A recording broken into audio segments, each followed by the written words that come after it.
Ош облусунун Кара-Суу районуна караштуу Киров Адыр айылынын тургуну Давлятов Сагынды 16 август 29 жаш өздүк майрамы менен куттуктайбыз. Жашооң дайыма ашып ташып турсун, жамандыкка эч жакындабай качып турсун. Кыйырсыз сапарың узак болуп, кылым жаш эшиктерин ачып турсун. Ар дайым ырыс ынтымакта жүрүп, өмүрдүн узагын сүрүп, бакубат бактылуу турмуштун рахатын көрүп, дайыма бар бол деп жакындары куттукташат.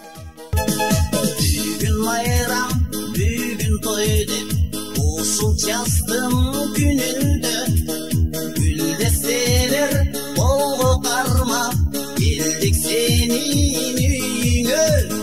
Бир сен үчүн достор келди.